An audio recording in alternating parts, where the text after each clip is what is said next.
ഇപ്പം പോളാണെങ്കിലും എന്ത് ചെയ്യുന്നു, യെരുശലേമിലെ സഭയ്ക്ക് വേണ്ടി നിങ്ങൾ കൊടുക്കണം, അവർ കഷ്ടത്തിലാണെന്ന് പറഞ്ഞിട്ടുണ്ട്. അങ്ങനെ ആരോടെങ്കിലും ഒന്ന് പറഞ്ഞാൽ വലിയ പ്രശ്നമുണ്ടെന്ന് എനിക്ക് തോന്നുന്നില്ല.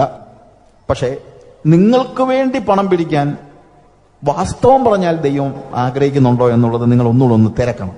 അല്ലെങ്കിൽ പണം പിടിക്കാൻ പോകരുത്. സുവിശേഷത്തിന് അപമാനം ഉണ്ടാക്കരുത്. അതാണ് ഇതിനകത്തെല്ലാം ഓർക്കേണ്ട ഏറ്റവും അടിസ്ഥാനപരമായ കാര്യം. സുവിശേഷത്തിന് അപവാദം ഉണ്ടാക്കരുത്, സുവിശേഷത്തിന് അപമാനം ഉണ്ടാക്കരുത്. നാളെ പറയരുത് ഇതെല്ലാം പണത്തിന്റെ കാര്യമാണെന്ന് ആളുകൾ പറയാൻ ഇടവരരുത്. That's all. ഒരാള് അധ്വാനിച്ച് ജീവിക്കുന്നോ അവരെ അപ്രീഷിയേറ്റ് ചെയ്യുക. പോൾ അധ്വാനിച്ച് ജീവിച്ചത് തന്നെ പ്രശ്നമായിട്ടുണ്ട്. കാര്യം അതുകൊണ്ട് തന്നെ യെരുശലേമിൽ നിന്ന് വന്നവർ പറഞ്ഞു, ഈ പോള് ശരിയായിട്ടുള്ള അപ്പോസ്തലനല്ല. കാര്യം അവൻ ഫുൾ ടൈം മിനിസ്റ്റർ അല്ല, അതുകൊണ്ട് അവന് ശരിയായിട്ടുള്ള അപ്പോസ്തലൻ അല്ല. ശരിയായ അപ്പോസ്തലന്മാരെന്ന് പറയുന്നത് 12 ശിഷ്യന്മാരാണ്. അവരൊന്നും ജോലിയൊന്നും ചെയ്യുന്ന പാർട്ടികളൊന്നും അല്ല. അവരൊന്നും ജോലി ചെയ്യാതെ പൂർണ്ണ സമയം. അതുകൊണ്ട് പണം വാങ്ങിക്കാതിരുന്നതും പൗലോസിന് പ്രശ്നമായിട്ടുണ്ട്. ഞാൻ പറഞ്ഞ മനസ്സിലാക്കണം. ആ ഒരു ധാരണ ഉണ്ടാകരുത്. ഒരാൾ അധ്വാനിക്കുന്നെങ്കിൽ അധ്വാനിക്കട്ടെ. അത് ദൈവം അവർക്ക് കൊടുത്തിരിക്കുന്ന വെളിപ്പാടും വിളിയും അനുസരിച്ച്, ഓരോരുത്തരും വിളിച്ച സ്ഥിതിയിൽ വിളി അനുസരിച്ച് ചെയ്യട്ടെ. That's all. അതല്ലെങ്കിൽ പിന്നെ ദൈവത്തെ സഹായിക്കാൻ വേണ്ടി ആരും ഞാനൊരു ജോലി ചെയ്തില്ലെങ്കിൽ ദൈവത്തിന്റെ കാര്യത്തിന് ദൈവത്തിന് അങ്ങനെ ഒന്നുമില്ല. ദൈവത്തിന് നിങ്ങളെ പുലർത്താൻ വയ്യാത്തത് കൊണ്ട് ജോലി ചെയ്യുന്നത് നിങ്ങൾ പറയരുത്. ദൈവത്തോട് ചോദ്യം, ദൈവം എന്താ ഉദ്ദേശിക്കുന്നത്? നിങ്ങളുടെ എല്ലാ കാര്യങ്ങളും ആരിൽ നിന്നായിരിക്കണം നിങ്ങൾ പ്രാപിക്കുന്നത്? ദൈവത്തിൽ നിന്ന്. ദൈവം പറയുന്നതനുസരിച്ച് വേണം നിങ്ങളുടെ സകല ജോലികളും നടത്താനായിട്ട്. നെഹമ്യാവിന്റെ കാര്യത്തിൽ നെഹമ്യാവ് അവന് സ്വാഭാവികമായി ലഭിക്കേണ്ട കാര്യം പോലും അവൻ എന്ത് ചെയ്തില്ല? സ്വീകരിച്ചില്ല. അത് നമ്മൾ പഠിക്കണം. അതൊരു കർത്താവിന്റെ ഭാവമാണ്, കർത്താവിന്റെ സ്വഭാവമാണ്. എനിക്കുള്ളത് എനിക്ക്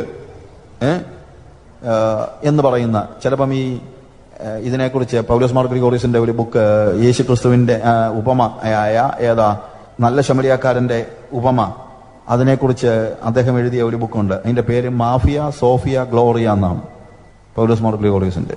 അതിനകത്ത് അദ്ദേഹം പറഞ്ഞിരിക്കുന്നത് ഓരോരുത്തരുടെയും ആറ്റിറ്റ്യൂഡ്. ഈ കഥയിലെ കള്ളന്മാരുടെ ആറ്റിറ്റ്യൂഡ് എന്താണ്? കള്ളന്മാർ പറയുന്നത് നിന്റേതല്ല എന്റേത്, നിന്റേതെല്ലാം എന്റേത്. അതുകൊണ്ട് കള്ളന്മാരെന്ത് ചെയ്യുന്നു? എല്ലാം പിടിച്ചു പറിക്കുന്നു. Mafia attitude.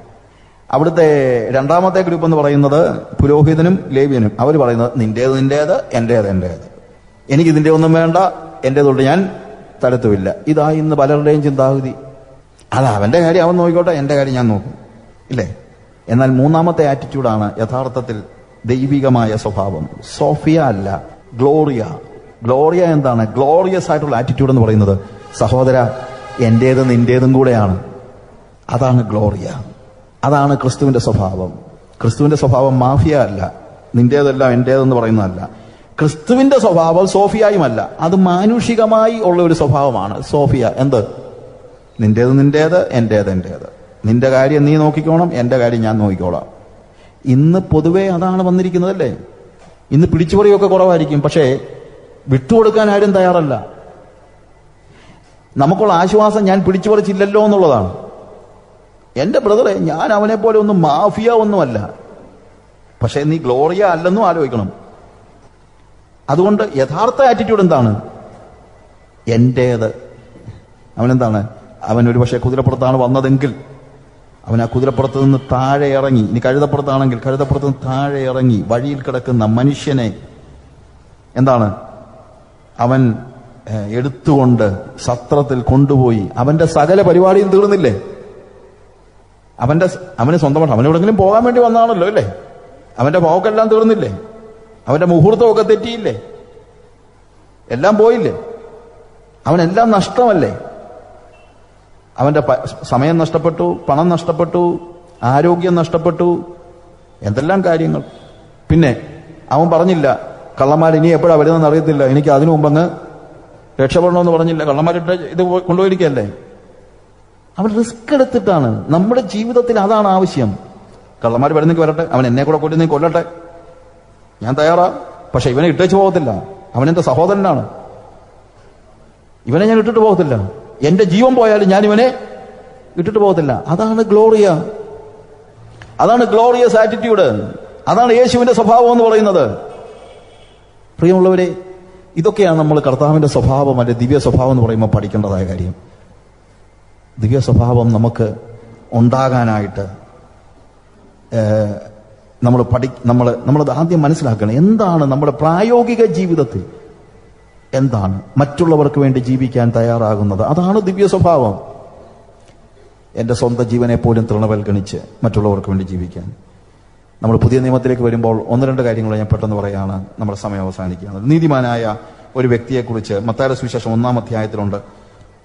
അവിടെ പറയുന്നത്, മത്തായിയുടെ സുവിശേഷം അതിൻ്റെ 1-ാം അധ്യായത്തിൽ യേശുവിൻ്റെ അമ്മ മറിയയെ വിവാഹം ചെയ്യുവാൻ നിശ്ചയിച്ചിരുന്നതായ പുരുഷനായ യോസെഫിന്റെ കാര്യമാണ്. യോസെഫ് പെട്ടെന്ന് തിരിച്ചറിയുന്ന ഒരു കാര്യമുണ്ട്. അവളെ, അതായത് അതിന്റെ 19-ാമത്തെ വാക്യത്തിൽ, അവളുടെ ഭർത്താവായ യോസഫ് നീതിമാനാകൊണ്ടും അവൾക്ക് ലോകാപവാദം വരുത്തും. എന്നാൽ 18-ാമത്തെ വാക്യത്തിൽ, എന്നാൽ യേശുക്രിസ്തുവിന്റെ ജനനം ഈ വണ്ണമായിരുന്നു. അവന്റെ അമ്മയായ മറിയ യോസഫിന് വിവാഹം നിശ്ചയിക്കപ്പെട്ട ശേഷം അവൾ കൂടി വരും മുമ്പേ പരിശുദ്ധാത്മാവിനാൽ ഗർഭിണിയായി എന്ന് കണ്ടു. അവളുടെ ഭർത്താവായ യോസഫ് നീതിമാനാകൊണ്ട് അവൾക്ക് ലോകാപവാദം വരുത്തുവാൻ അവന് മനസ്സിലായിക്കൊണ്ട് അവളെ ഗൂഢമായി ഉപേക്ഷിപ്പാൻ ഭാവിച്ചു. സംഭവം നിങ്ങൾക്കറിയാമല്ലോ. യഹൂദന്മാരുടെ പശ്ചാത്തലം അനുസരിച്ച് ഒരാളുടെ വിവാഹ നിശ്ചയം കഴിഞ്ഞാൽ വിവാഹം കഴിഞ്ഞതിന് തുല്യമാണ്. അവർ ഒരുമിച്ച് കൂടി വരുന്നില്ല എന്ന് മാത്രമേ ഉള്ളൂ. അതുകൊണ്ടാണ് അവിടെ പറയുന്നത്, നിന്റെ ഭാര്യയായ മറിയെ ചേർത്ത് കൊള്ളുവാൻ. അല്ലാതെ ഭാര്യയാകാൻ തീരുമാനം, നമ്മുടെ പ്രത്യേകത അനുസരിച്ച് കല്യാണത്തിന്റെ തലേ ദിവസം കല്യാണം മാറിപ്പോയാലും ഭാര്യയായിട്ടില്ല. കല്യാണം നിശ്ചയം കഴിഞ്ഞെന്ന് പറഞ്ഞാൽ നമുക്ക് അത്ര വലിയ കുറച്ച് പ്രശ്നമൊക്കെ ഉണ്ട്, പ്രയാസം ഉണ്ടെങ്കിലും നമുക്ക് അത്രയ്ക്ക് വലിയൊരു പ്രോബ്ലം ഉണ്ടാകുന്നില്ല. അവളെ ഒരു വിധവയെ പോലൊന്നും ആരും കണക്കാക്കത്തില്ല, ഉപേക്ഷിച്ച് നമ്മൾ പറയത്തുമില്ല. എന്നാൽ യഹൂദന്മാർക്ക് അങ്ങനല്ല. വിവാഹ നിശ്ചയം കഴിഞ്ഞാൽ തന്നെ ഉപേക്ഷിച്ചാലേ പറ്റുള്ളൂ, അല്ലെങ്കിൽ ഭാര്യയാണ്, അല്ലെങ്കിൽ പിന്നെ ഉപേക്ഷണത്തിന്റെ ആവശ്യമില്ലല്ലോ. എന്നാൽ ഉപേക്ഷിക്കാൻ ഒരു റീസൺ ഉണ്ട്. എന്താ? അവന് പറയാനൊരു റീസൺ ഉണ്ട്. കൂളായിട്ട് പറയാം, എന്റെ ഭാര്യ, ഞാൻ മുഖാന്തരമല്ലാതെ ഗർഭിണിയായിരിക്കുന്നു, അവൾ എന്നെ വഞ്ചിച്ചു, മറ്റൊരു പുരുഷന്റെ കൂടെ ജീവിച്ചു, എനിക്ക് അവളെ വേണ്ട. ഒരു പ്രശ്നവുമില്ല. എന്നാൽ അത് പറഞ്ഞില്ല. ഇവിടെ ഗൂഢമായി ഉപേക്ഷിക്കാൻ തീരുമാനിച്ചെന്ന് പറഞ്ഞതിന്റെ അർത്ഥം ഇതാണ്. ഒന്നുകിൽ ഉപേക്ഷിക്കുകയാണെങ്കിൽ കാരണം പറയണം. കാരണം പറയാതെ ഉപേക്ഷിക്കുന്നതിനാണ് എന്ത്? ഗൂഢമായി, പ്രൈവറ്റ്ലി എന്നുള്ള അർത്ഥമാണ്. Divorce her privately. That means അവൾ പബ്ലിക്കില് ഇത് കൊണ്ടുചെന്ന് യഹൂദന്മാരുടെ റിലീജിയസ് സഭ കൂടി കാരണം കാണിച്ചാൽ ഒരു പ്രശ്നമില്ല. നല്ല കാരണം, ഇതിൽ കൂടുതൽ എന്തോ കാരണമാണ് വേണ്ടത്. പക്ഷേ യോസഫ് ചിന്തിച്ചു, ഞാൻ അങ്ങനെ പറഞ്ഞാൽ അവളെ ഒരു വേശ്യയായിട്ട് ആൾക്കാർ കണക്കാക്കും, ഒരു പക്ഷെ കല്ലെറിഞ്ഞു കൊന്നേക്കാം. ഇനി കല്ലെറിഞ്ഞു കൊന്നില്ലെങ്കിലും ജീവിതം മുഴുവൻ അവൾ ഇങ്ങനെ ജീവിക്കേണ്ടി വരും, ഒരു വേശ്യയായി, അല്ലെങ്കിൽ അങ്ങനെ കണക്കാക്കി ജീവിക്കും. ആ കൊച്ച് അവളെ ഇനിയിപ്പം അങ്ങനെ ഒരു ലൈഫിലേക്ക് തള്ളിവിടുന്നത് ശരിയല്ല. ഏത് കൊച്ച്? അവനെ വഞ്ചിച്ച മറിയ. അതുകൊണ്ട് നിങ്ങൾ മനസ്സിലാക്കണം, തന്നെ വഞ്ചിച്ച് പരിശുദ്ധാത്മാവിനാൽ ഗർഭിണിയായെന്നുള്ളതൊന്നും യോസഫിന് അറിയത്തില്ലല്ലോ. തന്നെ വഞ്ചിച്ച് മറ്റൊരു പുരുഷന്റെ കൂടെ പാർത്ത അങ്ങനെയാണല്ലോ അവനറിയാവുന്നത്.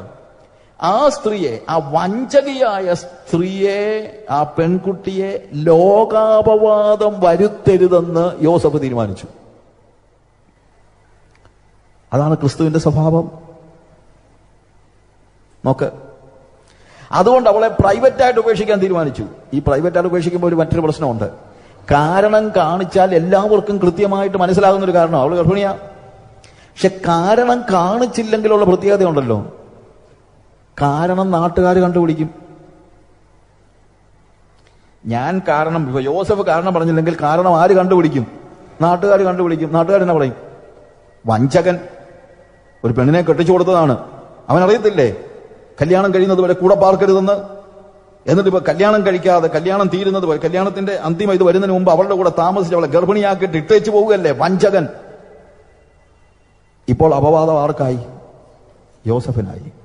ഒരുപക്ഷെ അവിടുത്തെ നാട്ടിലെ പെമ്പിള്ളാരുടെ അപ്പനും അമ്മയും പറയും, ആ ചെറുക്കന്റെ കടലിലൊന്നും പോയി പെട്ടക്കല് കേട്ടോ, വഞ്ചകൻ, അവൻ അടുത്തോടൊന്നും പോയേക്കല്ല്. ഈ അപവാദം മുഴുവനായി യോസഫ് ഏറ്റെടുത്തു. ഞാൻ പറഞ്ഞ മനസ്സിലായല്ലോ.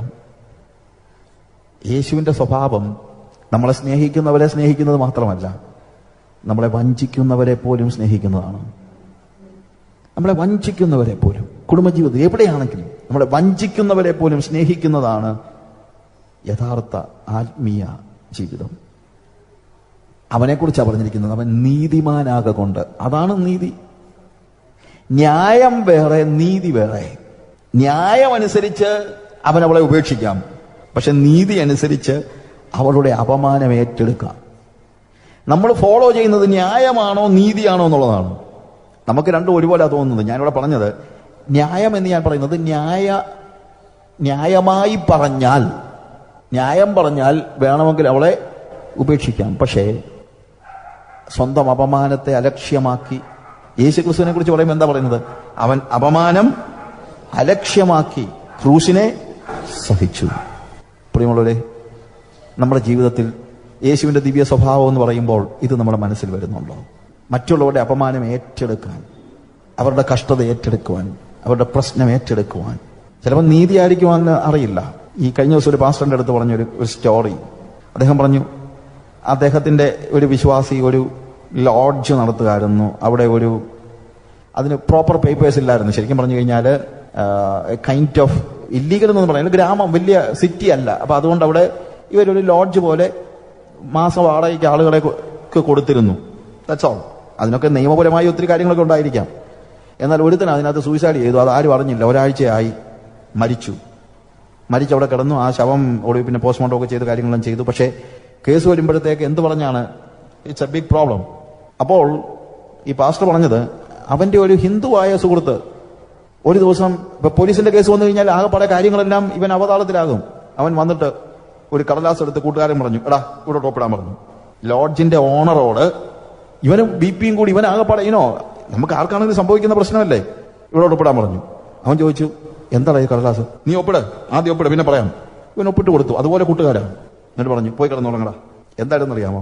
ഇത് സംഭവിക്കുന്ന ഒരാഴ്ച മുമ്പ് ഇവന്റെ കയ്യിൽ നിന്ന് ലീസിന് വാങ്ങിച്ചെന്ന് ഉള്ള പേപ്പറാണ്. എന്താ അതിന്റെ അർത്ഥം? എന്തെങ്കിലും പ്രശ്നം ഉണ്ടെങ്കിൽ ഞാൻ എഴുതുന്നത്, നീ പോയി കിടന്നുറങ്ങ, നീ ടെൻഷൻ അടിക്കാതെ നീ പോയി കിടന്നുറങ്ങ, കേസ് വരുന്നെങ്കിൽ ഞാൻ എടുത്തോളാം. ഒരു ഹിന്ദുവാ ചെയ്തത്. ഇതിനകത്ത് നീതിയൊന്നും എനിക്കറിയില്ല, അത് ശരിയാണോ എന്നൊക്കെ അതൊക്കെ നിങ്ങൾ തീരുമാനിച്ചോ. പക്ഷെ വേറെ കാര്യമുണ്ട്, ഈ സുഹൃത്തിന് ജയിലിൽ പോകേണ്ട കേസ് ഇവൻ എന്ത് ചെയ്യാണ്? ഏറ്റെടുക്കുകയാണ്. അത് ഞാൻ ചെയ്തു. It's my fault. ലോഡ്ജ് അവൻ മരിക്കുമ്പോൾ എന്റെ പേരിലായിരുന്നു, ഞാൻ ലീസിനെടുത്തതാ. നീ പോയി കിടന്നുറങ്ങും. ആര് തയ്യാറാകും? ചില സമയത്തൊക്കെ യേശുക്രിസ്തുവിന്റെ സ്വഭാവം വെളിപ്പെടുത്തുന്നത് നമ്മളാണോ അതോ വിജാതീയരാണോ എന്ന് എനിക്ക് ചിലപ്പോൾ സംശയം തോന്നാറുണ്ട്. നമ്മൾ ഈ വലിയ വർത്തമാനമൊക്കെ പറയും, മറ്റൊരാൾക്ക് വേണ്ടി ജീവൻ കൊടുക്കാൻ തയ്യാറാകുന്നതായ സ്നേഹം, മറ്റുള്ള അപമാനം ഏറ്റെടുക്കുന്ന ആ സ്നേഹം.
ിലെ നേസമതാക